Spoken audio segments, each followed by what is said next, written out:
Hello and welcome. Today we are taking a full look at the Dart Zone Thunderbolt. This blaster is a $25 Target exclusive in the US, is claiming 80 feet, ships with 15 chili darts, and looks pretty awesome. Let's open this thing up and take a look at it. In the box, of course, we get the Thunderbolt itself, we get the 15-round magazine, the stock, the front sight piece, and the corresponding rear sight piece. We also get 15 of the Dart Zone chili darts, which are fantastic darts, but again, we only get 15, so that is enough to fill the magazine exactly once. Then we of course do have the instructions, which you probably won't need if you watch this video. The Thunderbolt is an electronic flywheel blaster and requires 6 AA's to function. The battery door is right here.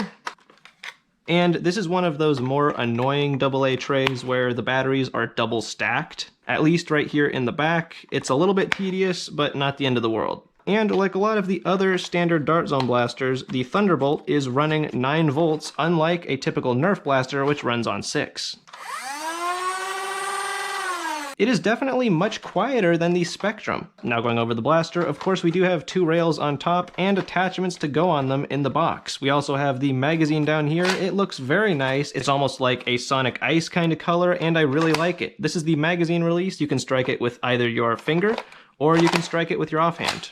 Very smooth and very convenient. Of course, right here we have our firing trigger and Rev Trigger setup. Pretty standard stuff. The Rev Trigger is very similar to the one they used on the Omnia Pro. If we look at the left-hand side, we do have our jam door, and surprisingly, you cannot rev the blaster when the jam door is open.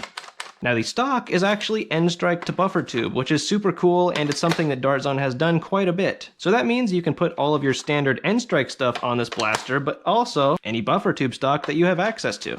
This is a significant upgrade when compared to the Spectrum's proprietary stock. So to fire the Thunderbolt, assuming you have batteries installed and darts loaded, it is a mechanical semi-automatic blaster just like the Strife or Spectrum. And yeah, it'll work fine with your end strike magazines. This trigger pull is particularly light and smooth, which is very similar to what was on the Spectrum, and that was one of my favorite aspects of the Spectrum, so I'm glad to see it with the Thunderbolt. Now let's take this thing outside, put it over the chronograph, and see what those numbers look like. For this chronograph test, we will be using the included Dart Zone chili darts. 100, 98, 109, 113, 99, 110, 115, 118, 116, 110, 111, and 113. So holy cow, this thing actually packs a punch. This is a full-length blaster, and it's also what Dart Zone is considering a standard blaster, as in not pro, but that performance is borderline pro performance. That is actually seriously impressive. Now let's fire some shots downrange.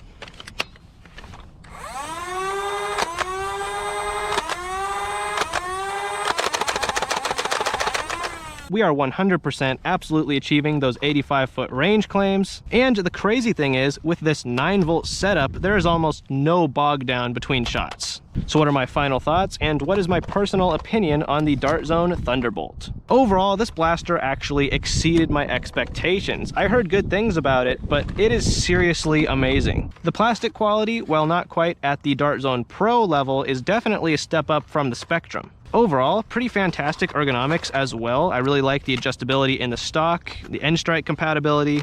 This foregrip up here is pretty nice, and I love the versatility in the magazine release. And the performance you're getting out of this thing is surprisingly good. I can't believe I'm saying this, but I think for the price, this is probably the best blaster of the year. Yeah, sure, there are a couple blasters that I like more than this that came out this year, but I'm talking for the price, this thing is an insane bang for your buck. $25 for what you're getting with this thing is unbelievable. And I like pretty much every aspect better than the Spectrum. I think it's just a very refined version of that blaster. Not only does it get a full thumbs up from me, but if you're looking for a very capable, reasonably priced semi-automatic flywheel blaster, I actually think this is the best option on the market right now. So I think that'll do it for this review. Remember, this blaster is a Target exclusive in the US. I will have the link in the description. And definitely let me know if you have any thoughts on this blaster or questions. I will definitely be looking at comments and answering any questions you might have. Thank you very much for watching. Subscribe for more, and happy blasting.